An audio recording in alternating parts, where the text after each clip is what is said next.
इलाहाबादच्या Alfred पार्कमध्ये चंद्रशेखर आझाद यांचा मृत्यू झाला. त्या मृत्यूच्या घटनेबद्दल आम्हाला थोडं सांगा.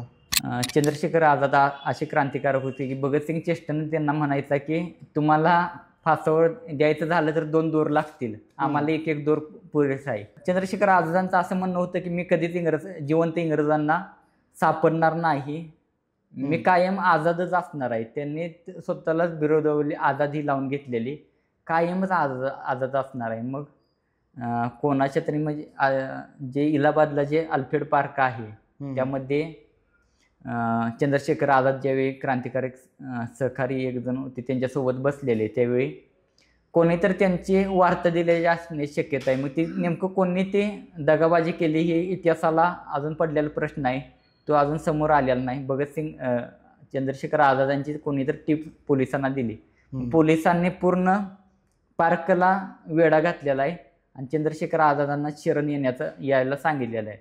मग त्यातून चंद्रशेखर आझादांनी पोलिसांच्यावर गोळीबार केलेला आहे. शेवटी पिस्तुलातील गोळी संपली, शेवटची गोळी शिल्लक राहिलेली, ती गोळी इंग्रज अधिकाऱ्यांना सापडण्यापेक्षा स्वतःवर चालवून घेतली आणि तिथंच ते गतप्राण झालेत. चंद्रशेखर आझाद आपल्यातून कायमचे निघून गेलेले आहेत. भगतसिंग यांचा जन्म बांगागाव झाला, जिल्हा लयारपूर, पंजाब प्रांतात, जे आजच्या काळात पाकिस्तानमध्ये. पाकिस्तानमध्ये भगतसिंगकडे कोणत्या दृष्टीने पाहिलं जातं? भगतसिंगाचा जन्म बंगा पाकिस्तानमध्ये लायपूर जिल्ह्यामध्ये झाला, ते सध्या पाकिस्तानमध्येच आहे. भगतसिंगाची जी पूर्ण कार्यकीर्द घडली ती जवळपास उत्तर भारतामध्ये लाहोर, बऱ्याच पाकिस्तानमध्येच तो बऱ्यापैकी भाग आहे. बऱ्याच तिथल्या बुद्धिवादी लोकांनी भगतसिंग स्वीकारला आहे आणि जिथं धर्मांध जातीवादी लोक आहेत त्यांनी तिथं भगतसिंग नाकारलं आहे. त्यामुळे भगतसिंग ज्याचं इथल्या मातीवर मानवतेवर प्रेम आहे तो तिथील प्रत्येकाला आपलासा वाटतंय. तिथील भगतसिंगाच्या नावानं तिथे संस्था सुद्धा चालते, ती भगतसिंगाचा विचार प्रचार करण्याचा प्रयत्न करते. त्यामुळं प्रांत, भाषा, वाद, देशाच्या सीमा ही सोडून भगतसिंग प्रत्येकाला आपलासा वाटतंय.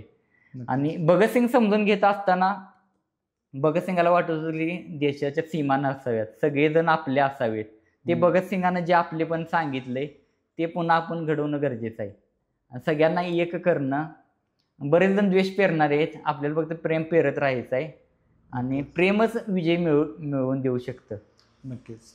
मग लाला लजपत राय यांच्यावर लाठीचार्ज झाला इंग्रजांकडून. त्या लाठीचार्जमध्ये लाला लजपत राय यांचं निधन देखील झालं. याचं रिटेलेशन भगतसिंग व त्यांच्या सहकाऱ्यांनी कशा पद्धतीने घेतलं? लाठीचार्जमध्ये लाला लजपत राय यांचं निधन झालं, त्यामध्ये हा भारताचा फार मोठा अपमान होता. तो अपमानाचा बदला घेण्याची प्रत्येक तरुणाच्या मनात आग होती, मानसिकता झालेली तयार. आणि चित्तरंजन दास यांच्या पत्नी त्यांनी कोण जिवंत आहे का भगतसिंग हा भारतीयांचा अपमानाचा बदला घेणारा, असे एका सभेत गौरव उद्गार काढले. त्या अनुषंगानं भगतसिंगानं ठरवून टाकलेलं की आपण ह्या हत्येचा बदला घ्यायचा. त्यातून मग स्कॉर्टची हत्या करण्यासाठी क्रांतिकारकांनी एकत्र मिटिंग घेतली. स्कॉर्टच्या जागी चूकभुलीनं जय गोपाल हा त्या कटामध्ये होता, त्याच्या चुकीच्या माहितीमुळं स्कॉर्टच्या जागी सॉन्डर्स मारला गेला. सॉन्डर्स मारला गेला म्हणजे सॉन्डर्स सुद्धा त्या लाठीचार्जमध्ये सहभागी होता. आणि भगतसिंगाला सॉन्डर्स मारल्यानंतर भगतसिंग अस्वस्थ होता, त्याचं प्रचंड मानवतेवर प्रेम होतं, त्यामुळं माणूस मारणं हा त्याचं उद्दिष्ट नव्हतं, तर त्या व्यवस्थेचं नेतृत्व सॉन्डर्स करत होतं, त्यामुळे त्याला मारणं जरुरीचं होतं. आणि तसे ते कबूल जबाबसुद्धा भगतसिंगानं दिलेला आहे. आजच्या काळात सुद्धा आपण भगतसिंग समजून घेत असताना भगतसिंगाला ही हत्या केली, त्यामुळे भगतसिंग ह्या हत्यार ह्या दृष्टिकोनातूनच आजचा तरुण बघतोय. बरेच जण गुंड मवाले असतील, बरेच आंतरराष्ट्रीय ख्यातीचे गुंड मवाले सुद्धा आम्ही भगतसिंगाच्या मार्गाने चालतोय असं सांगत असतात. जवळ पिस्तूल बाळगतात, पण भगतसिंगाचा काडी मात्र विचार त्यांच्याजवळ नसतोय. त्यांना भगतसिंगाची कोणतीच बाजू माहीत नसत्या. भगतसिंग फक्त बॉम्ब पिस्तूल होता इतकंच भगतसिंगाला मर्यादित ठेवलं गेलंय. आणि पिस्तूल जवळ बाळगून भगतसिंगाच्या पावलावर आम्ही चालतोय अशा पद्धतीने त्यांची भावना असते. ही सगळी भावना आपण ह्या भावनेतून आजच्या त्या तरुणाला बाहेर काढणं गरजेचं आहे. जेलमध्ये जी भगतसिंग यांची भूक हडताळ झाली त्याबद्दल सांगा. भगतसिंगाने जेलमध्ये 116 दिवसाचं जवळपास प्राणांतिक उपोषण केलं. 116 दिवसांचं. त्यामध्ये त्यांना अन्न पाणी पूर्ण सोडलं आणि या मागण्या अतिशय साध्या होत्या.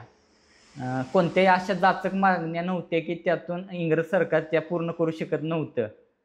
अशा मागण्या भगतसिंगाने केल्याच नव्हत्या. भगतसिंगांना अतिशय साध्या मागण्या होत्या. त्याला पेपर वाचण्यासाठी मिळावेत, नियतकालिके मिळावेत, लिहिण्यासाठी साहित्य मिळावं, जेवण चांगले मिळावं आणि राजकीय कैद्यांना ज्या पद्धतीने वागणूक मिळते त्या पद्धतीने वागणूक आमच्या पूर्ण क्रांतिकारकांना मिळावी ही त्याच्या साध्या मागण्या होत्या आणि तेच इंग्रज सरकार सहज पूर्ण करू शकत होतं. पण ह्या मागण्या पूर्ण केल्यानंतर इंग्रज सरकारचं बदनामी होणार होती. त्यामुळं इंग्रज सरकार क्रांतिकारकांच्या पुढे झुकलं असं होणार होतं. क्रांतिकारकही कुठेही मागे हटायला तयार नव्हते. क्रांतिकारकांनी ठरवलं कुणाला शक्य नाही, जो उपोषणात तग धरू शकत नाही त्यानं थांबायचं. पण प्रत्येक जण उठलेत, सगळेजण भगतसिंगासोबत उभे राहिलेत. 116 दिवसाचं उपोषण केलं. त्यामध्ये क्रांतिकारकांना प्रचंड मारहाण झालेली आहे. 10-15 जण येऊन त्यांना पकडून त्यांना त्यांच्या तोंडामध्ये दूध ओतण्याचा प्रयत्न झालेला आहे. ह्या सगळ्याचा प्रतिकार क्रांतिकारकांनी केले. जबरदस्तीनं दूध ओतल्यानंतर भगतसिंगाचे एक सहकारी अजय कुमार घोष यांनी तिथे पडलेल्या मुंग्या खाऊन ते दूध बाहेर काढण्याचा प्रयत्न केलेला आहे. म्हणजे क्रांतिकारक हे जीवावर उद्धार होऊन हा लढा लढत होते. ह्याच प्रांतिक उपोषणामध्ये जतीन दास यांचं 63व्या दिवशी उपोषणाचं निधन झालेलं आहे.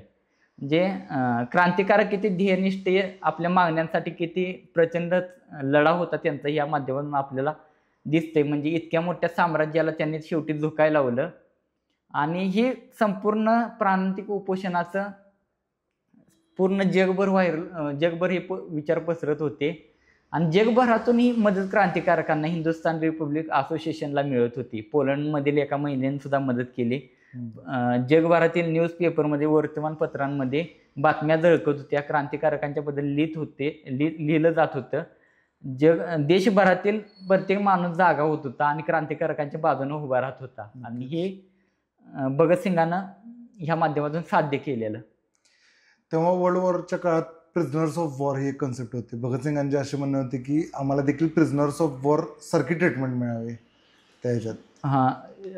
त्यांनाही युरोपियन कैद्यांना ज्या पद्धतीने वागणूक दिली जाते तीच पद्धतीनं वागणूक आम्हालाही मिळाली पाहिजे ही भगतसिंगाचं मत होतं आणि ते खरं देखील होतं. कारण का हे देशद्रोही किंवा मवाले नव्हते तर हे क्रांतिकारक होते. त्यामुळे त्यांनाही त्या पद्धतीनं वागणूक मिळाली पाहिजे यासाठी तो लढा उभारलेला आणि भगतसिंगांनी तो यशस्वी करून दाखवला.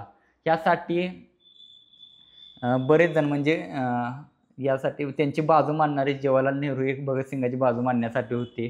त्यानंतर बऱ्याच नेत्यांनी भगतसिंगाचे विधान भवनात म्हणजे संसद भवनात सुद्धा बाजू मांडलेली आहे. भगतसिंग यांच्या फाशीबद्दल थोडं सांगा आम्हाला. भगतसिंगाला फाशी दिली गेली. भगतसिंगाचं वैयक्तिक ते भगतसिंगाचं मत होतं की बलिदान देशासाठी दिलं पाहिजे. त्यातूनच भगतसिंग, सुखदेव, राजगुरू ह्या तिघांना फाशी दिली गेली.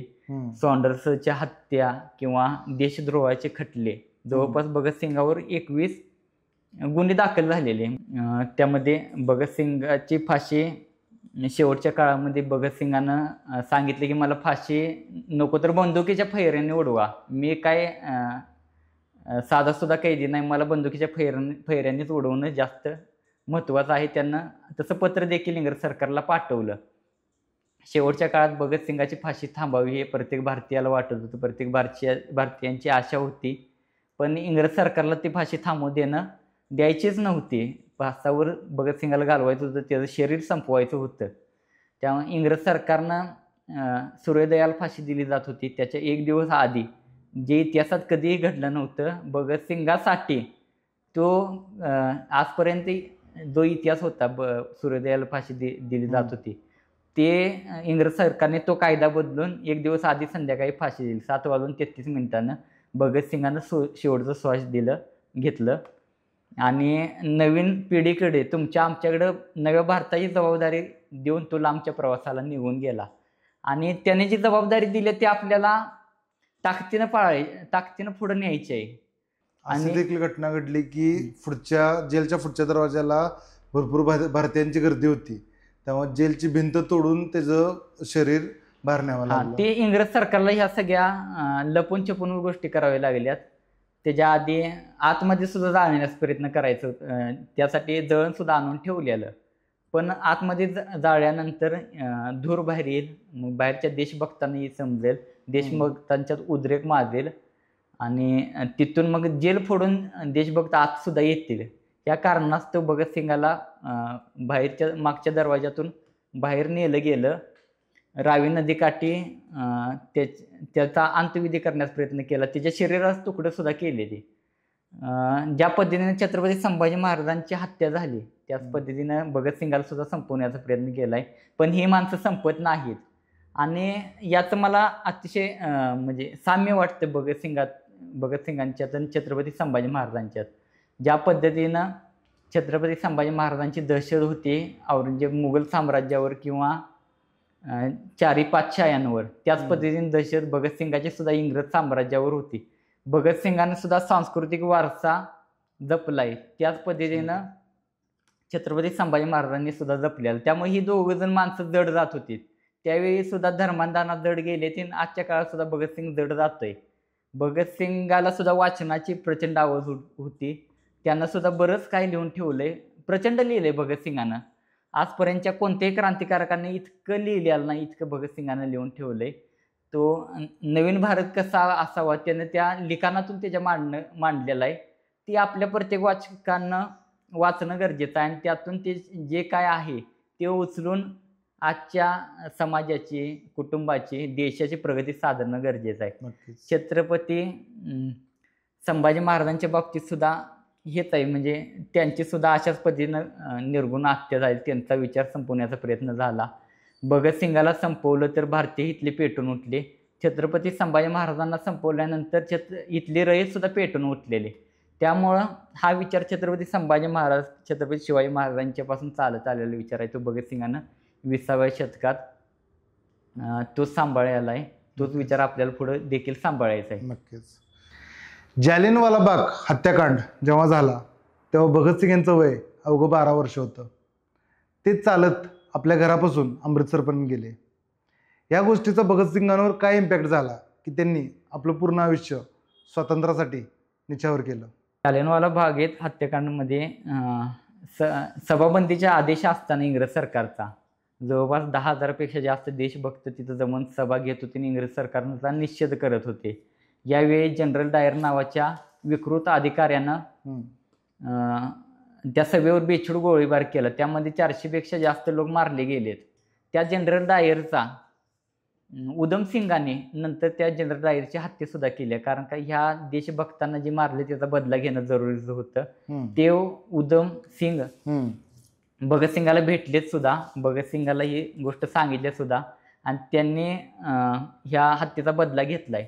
उधमसिंगांच्या बाबतीत बोलायचं झालं तर उधमसिंगाने ती एकता सुद्धा पेरलेली. उधमसिंग स्वतःचं नाव लावून घेत होते की मोहम्मद रामसिंग आझाद, म्हणजे पूर्ण सर्व जाती धर्मांना एक करून क्रांतीचा लढा जो होता तो त्यांना यातून दाखवायचा होता.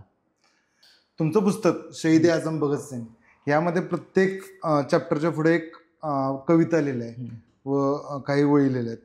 त्याचा अर्थ काय आहे, त्यातून तुम्हाला काय सांगायचं आहे? त्यामध्ये बऱ्याच कविता आहेत त्या क्रांतिकारकांनी स्वतः लिहिलेल्या आहेत. त्यामध्ये त्यांची आत्मीयता आपल्याला लक्षात येते.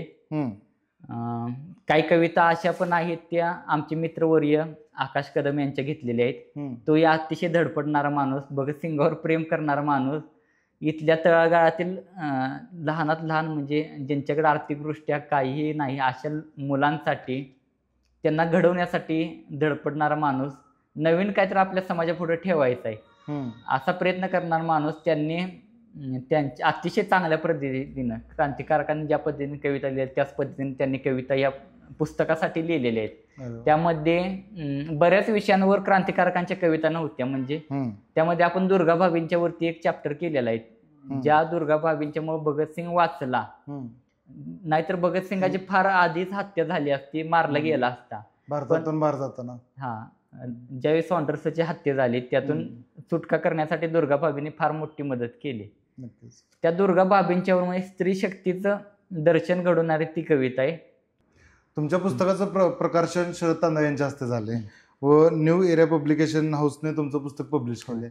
तुम्ही शरद तांदळे व न्यू एरिया पब्लिकेशन हाऊस यांच्या संपर्कात कसा आला? शरद तांदळे हा तरुणांना उभा करणारा माणूस आहे, अतिशय निर्भीड माणूस. असे म्हणजे इतक्या क्रांतिकारकांचा, विचारवंतांचा जो आपला सांस्कृतिक वारसा होता, तो वारसा दैदिप्यमानपणे पुढे नेणारा, तरुणांना उभा करणारा एक अतिशय मोठा विचार आहे, अतिशय मोठं व्यक्तिमत्व आहे महाराष्ट्रातील.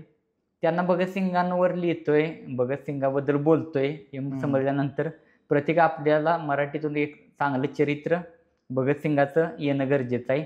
त्यावरती तू काम कर, तुझ्या पाठीशी मी आहे, इतके वडिलीच्या भावनेने त्यांनी सांगितलेलं. त्यातूनच भगतसिंगावरती अभ्यास जास्त ताकदीनं करणं चालू झालं. सुरुवातीच्या काळात त्यांनी सांगितल्यानंतर माझ्या सुरुवातीच्या काळात 100 पेजेसही लिहून झालेले, विविध विषयावर मी मांडण्याचा तो प्रयत्न केलेला. तिथून पुढे तांदळे सरांनी ज्यावेळी लिहायला सांगितलं त्यावेळी मला पूर्णपणे काहीच आठवत नव्हतं, काय लिहावं नेमकं, काय लिहिलं पाहिजे. इतकी मोठी जबाबदारी दिली, ते आपण पेलू शकू काही आशंकता होती. प्रचंड अस्वस्थ होत होतं, हात बांधल्यासारखं होत होतं. त्यावेळी पुन्हा नवी सुरुवात केली. पूर्ण क्रांतिकारकांचा दस्तऐवज, त्यावेळीचे वर्तमानपत्र, भगतसिंगाचे लिहिलेले लेख हे सगळं समोर ठेवलं, पुन्हा वाचायला सुरुवात केली. नवीन विचार मग त्यातून हे सांगितलं पाहिजे भगतसिंगाबद्दल, असं बऱ्याच गोष्टी सांगण्याचा प्रयत्न करत गेलो. मेंटॉर सारखं त्याने तुम्हाला पाठिंबा दिला. तुम्हाला सांगतो, सुरुवातीच्या काळात तांदळे सरांनी सांगितलेलं एक तू 300 पानांचं पुस्तक लिही. मी कसं तरी 200 पानांवर गेलेलो. पानं भरवायची नव्हती आम्हाला, त्या ताकदीनं लिहायचं होतं, तो विचार पोचवायचा होता. प्रत्येक चॅप्टरमधून, प्रत्येक शब्दातून तो विचार पोचणं गरजेचं होतं. विचार पोचवत असताना इतिहासाची कोणतीही प्रार्थना होणार नाही याचीही काळजी घेणं फार गरजेचं आहे. चारित्र्यात्मक पुस्तक आहे, त्यामुळं इतिहासाला सुसंगतच आपण चाललं पाहिजे हा एक हेतू होता. तसं चालत असताना त्या पद्धतीने लिहित असताना भगतसिंगाचा विचार, ज्या पद्धतीने भगतसिंग आपण लोकांपर्यंत पोचवणं गरजेचं आहे, ते पोचवण्याचा सुद्धा प्रयत्न होता. कसं तरी 200 पेजेस झाले. मग पुढं काय लिहायचं तर आणखी वाचत गेलो. मग बरंच मग 300 पानांपेक्षा जास्त झाले.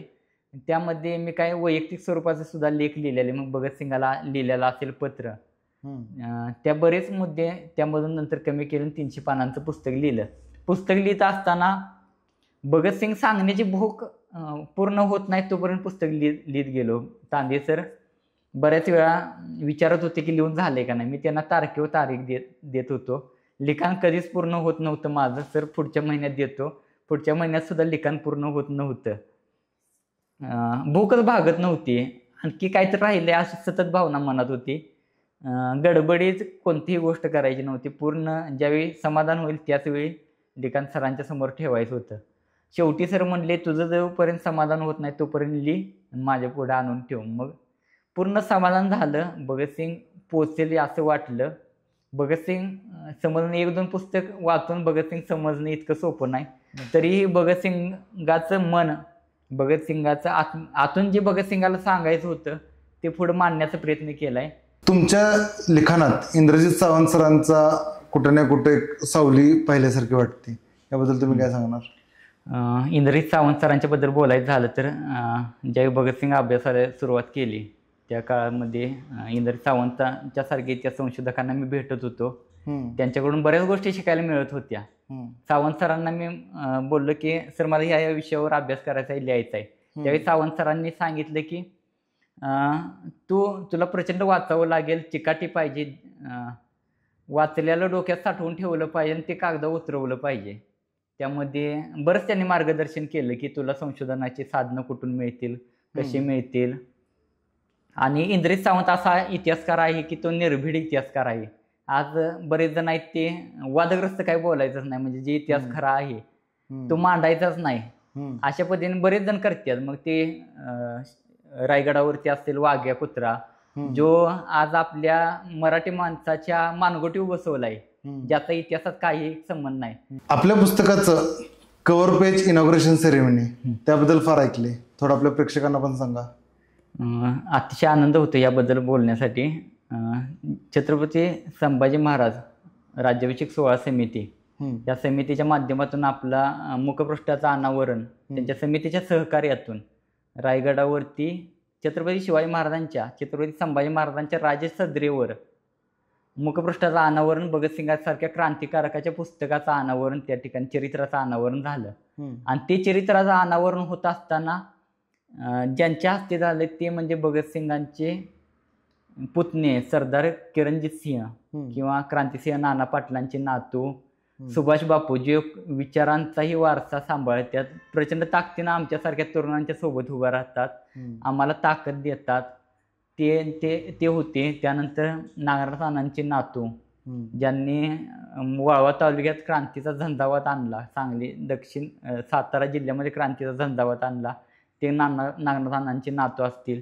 त्यानंतर देशभक्त केशवराव जेदेंचे पंतू दिग्विजय जेदे, ज्या केशवराव जेदेंनी ब्राह्मणेतर चळवळ किंवा ज्योतिबा फुलेंचा जो विचारांचा वारसा होता तो प्रचंड ताकदीनं पुढे नेला. त्या केशवराव जेदेंचे पंतू दिग्विजय जेदे ह्या सगळ्या किंवा राजगुरूंचे नातू असतील, ह्या सगळ्या क्रांतिकारकांच्या वारसदारांच्या हस्ते ह्या मुखपृष्ठाचं अनावरण झालं. आणि ते जिथून पूर्ण जगभरानं क्रांतीची प्रेरणा घेतली, संपूर्ण क्रांतिकारकांनी ज्यांच्याकडून प्रेरणा घेतली छत्रपती शिवाजी महाराजांच्या राजसदरेमध्ये ह्या पुस्तकाच्या मुखपृष्ठाचं अनावरण झालं. हे फार मोठी गोष्ट आहे. महाराष्ट्रातील जगभरातील फार मोठं व्यासपीठ असणारं, शिवप्रेमींचं फार मोठं व्यासपीठ असणार, जिथे आस्था संपूर्ण शिवप्रेमींची आहे, त्या ठिकाणावरून या पहिल्या माझ्या पुस्तकाचं अनावरण झालं. आणि ते शिवाजी महाराजांना मानणाऱ्या, शिवाजी महाराजांवर प्रेम करणाऱ्या, जो भगतसिंग म्हणत होता की छत्रपती शिवाजी महाराजांच्या पासून ही चळवळ चालत आल्या, ते आम्ही पुढे नेतोय, अशा भगतसिंगाच्या चरित्राचं ह्या ठिकाणी अनावरण झालं, मुखपृष्ठाचं अनावरण झालं. याचा फार आनंद होतोय आणि अभिमानात सुद्धा वाटतोय. शेवटचा प्रश्न माझा, आपल्या पुस्तकामध्ये टायटल आहे शहीद-ए आझम भगतसिंग. शहीद-ए आझम या शब्दांचा अर्थ काय? बरेच जण या पुस्तकात शहीद आझम शब्द वापरल्यानंतर बऱ्याच जणांनी आक्षेप घेतला की उर्दू हे शब्द कशासाठी भगतसिंगाच्या नाव पुढे वापरताय तुम्ही, हुतात्मा भगतसिंग म्हणा. पण हुतात्मा ह्या शब्दातनं मावणार तो शब्द आहे. त्याला भगतसिंगाला ही शहीद आझम ही बिरावदली दिली गेलेली आहे. ती 1931ला दिली गेली. त्याचा प्रत्येक मित्र हे शहीद आझम भगतसिंग म्हणतोय. त्यावेळेच्या वर्तमानपत्रामध्ये शहीद आझम भगतसिंग हे शब्द वापरले गेलेत. आणि माझ्या माहितीप्रमाणे आज एकही पुस्तकावरती शहीद आझम हा शब्द दिसत नाही. शहीद आझम म्हणजे काय तर हुतात्म्यांचा हुतात्मा, म्हणजे क्रांतिकारकांचं नेतृत्व ही भगतसिंगाने केलेलं आहे. भगतसिंग थोडासा मागे जाऊन आपण विचार केला, 1915च्या आधीचा जर स्वातंत्र्य लढा बघितला तर तो एक विशिष्ट जातीपुरता आपल्याला दिसतोय. एका नेत्याने असं सुद्धा विधान केलं की शेतकरी आणि चांभारांनी ती असेंब्लीत जाऊन काय नांगर वडायचा आहे किंवा अशा पद्धतीने विधान सुद्धा केलेलं. म्हणजे 1915 पूर्वीचा स्वातंत्र्य लढा हा एका जातीपुरता मर्यादित होता. ज्यावेळी गदर पार्टीचा उदय झाला त्यावेळी त्यांनी सांगितले की धर्म हा घरात ठेवून प्रत्येकानं देशासाठी रस्त्यावर उतरायचा आहे. मग क्रांतिकारकांनी हे हिंदू मुस्लिम असतील सिख असतील सगळी एकत्र बसून जेवायला लागलीत. शेवटला फासावर जाताना त्यांनी सांगितलं की तुम्ही धर्म हे वेगळं ठेवून एकत्र राहा तरच तुम्ही देशाचा उद्धार करू शकताय. रामप्रसाद बिस्मिलांचं शेवटचं पत्र बघितलं असा किंवा अशफाकुल्ला खान यांचं शेवटचं पत्र तुम्ही बघितलं असं तर ते आपल्याला आत्मपरीक्षण करायला लावणार आहे. हाच भगतसिंगानं सुद्धा हाच विचार, जे गदर पार्टीचा जो विचार होता तोच विचार पुढे नेलेला आहे. एका क्रांतिकारी चळवळीला एक वेगळं वळण दिलेलं आहे. प्रत्येक क्रांतिकारकाला हे लिहायला वाचायला शिकवलेलं आहे. त्यामुळे भगतसिंगाच्या फळीतले जे क्रांतिकारक दिसतात ते लेखक आहेत, साहित्यिक आहेत. प्रचंड भगतसिंगावर सुद्धा त्यांनी लिहून ठेवलेलं आहे. भगतसिंग कदाचित जिवंत असता तर त्यानं मोठा साहित्यिक सुद्धा झाला असता. जेलमधल्या काळातच त्यांनी 300 पुस्तकं वाचून काढली. हा, जेलमधल्या काळात त्यांनी 713 दिवसात जवळपास 320 पुस्तक, म्हणजे एका दिवशी 2 पुस्तकांचा फडशा तो पाडत होता. आणि इव्हन त्यांचा फाशीचा देव होता तेव्हा पण ते लेनिनची हा, ऑटोबायोग्राफी शेवटच्या क्षणापर्यंत तो वाचत होता. वाचताना चेहऱ्यावरती हावभाव, चेहऱ्यावरचा हालचाल सुद्धा चेहऱ्यावरती होत नव्हती, इतक्या एकाग्रतेनं तो वाचत होता. आणि आज आपल्याला भगतसिंग पिस्तूल घेतलेला दिसतोय, पण भगतसिंग कायम आपल्या पुस्तक पोटामध्ये होतं. पुस्तक सोबत असायचं. तो पुस्तक वाचणारा भगतसिंग समजून घेणं गरजेचं आहे. भगतसिंगाचं आणखी एक बाब फार दुर्लक्षित केली जाते की भगतसिंग हा निसर्गावर सुद्धा प्रचंड प्रेम करत होता. निसर्गावर प्रेम करणारा सुद्धा भगतसिंग समजून घेणं गरजेचं आहे. आज फक्त आपल्याला भगतसिंग बॉम्ब पिस्तूल इथंपर्यंतच माहीत आहे. ह्याच्या पलीकडे सुद्धा जाऊन भगतसिंग समजून घेणं गरजेचं आहे. फाईट फॉर अ कॉज होती ती. हां, भगतसिंगाचा ह्या वेगळ्या दृष्टिकोनातून मांडण्यासाठी शहीद ए आझम म्हणजे हुतात्म्यांचं नेतृत्व करणारा हा भगतसिंग, हुतात्म्यांचा हुतात्मा भगतसिंग, हुतात्म्यांचा मेरुमणी भगतसिंग, अशा अर्थानं भगतसिंगाकडे बघितलं गेलं पाहिजे. आणि तुम्ही बघायला गेलं तर आजपर्यंत अनेक जण देशासाठी मरण पावलेत, अनेक जण फासावरती गेले, पण भगतसिंगानं एका वेगळ्या हेतूनं, वेगळ्या विचारांनी फासावर जाताना त्याची जाण प्रत्येक भारतीयाला असले पाहिजे. त्या बलिदानाचा उपयोग इथल्या स्वातंत्र्यासाठी झाला पाहिजे, हा विचार भगतसिंगाचा होता. त्यामुळं अनेक जण फासावरती गेले, पण कुणाचीच नावं माहीत नाहीत, पण आजही भगतसिंगाचं आपल्याला नाव माहीत आहे. हे त्याच्या कार्याचं भूतक आहे. मग प्रतीक सर, आपले पुस्तक शहीद ए आझम भगतसिंग आपल्या प्रेक्षकांना जर खरेदी करायचं असलं तर त्यांनी कोणत्या प्रकारे घेतलं पाहिजे? नमस्कार, हे माझं पुस्तक तुम्ही ऑनलाईन माध्यमातून फ्लिपकार्टवरती उपलब्ध आहे. त्यानंतर ॲमेझॉनवरती सुद्धा हे पुस्तक उपलब्ध आहे. त्यानंतर न्यू इरा पब्लिकेशन हाऊस मार्फतही ही पुस्तक उपलब्ध आहे. महाराष्ट्रातील बऱ्याच डिस्ट्रीब्युशन हाऊसमध्ये हे पुस्तक उपलब्ध होईल. या पुस्तकाच्या माध्यमातून एक भगतसिंगाचा नवीन विचार, भगतसिंगाचे जी तळमळ होते समाजाबद्दल, देशाबद्दल, ही मांडण्याचा प्रयत्न केलेला आहे. नमस्कार, यानंतर पुस्तक लिहिण्यासाठी बऱ्याच ज्ञात अज्ञात हातांचा साथ आहे, आशीर्वाद आहे. त्यामुळे हे पुस्तक पूर्ण होऊ शकले. त्यामध्ये भगतसिंगाचे जे दस्तऐवज आहेत ते भगतसिंगाच्या क्रांतिकारक सहकार्यांनी किंवा प्राध्यापक जगनमोहन, प्राध्यापक चमनलाल, ह्या सगळ्या विद्वान इतिहासकारांनी ते जनतेपुढं आणले, संपादित करून आपल्या पुढे आणले. त्यामुळे हे लिहू शकलो. त्यानंतर माझ्या बऱ्याच सहकार्यांनी पुस्तक लिहिण्यासाठी सहकार्य केलेलं आहे. जिथं अडचणी, संकट येईल त्या ठिकाणी सोबत उभे राहिलेले आहेत. त्यामध्ये नातं रक्ताचा परिवार असेल, त्यातील प्रत्येक सहकारी पुस्तक लिहित असताना माझ्यासोबत उभं राहिलं आहे. त्यांनीच मला जाणवून दिलं की तू लिहू शकतोयस, आपल्याला एक नवीन विचार समाजापुढं आणायचा आहे, तू लिही, आम्ही सोबत आहे. आणि मित्रांनो, या बुकची लिंक्स, परचेस करायची लिंक्स डिस्क्रिप्शनमध्ये टाकतो, क्लिक करा.